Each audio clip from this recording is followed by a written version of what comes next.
विवेकानंदांसारखे लोक येऊन गेलेले आहेत आणि त्यांच्याच कृपेने गेली 5 वर्ष झालं हरिद्वार ऋषिकेश इथे मला गंगा याच्या तटावरती राहायला मिळतं.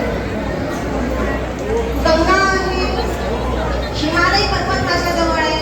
माझ्यापासून 3 मिनिटावर गंगा वाहते जिचा एक थेंब पाण्याचा उहाद घेण्यासाठी माणसं इथून तिकडे जातात. सगळं आहे पण एक तोटा झालाय की प्रत्यक्ष शिव इथे आहे आणि गंगा तिथे आहे.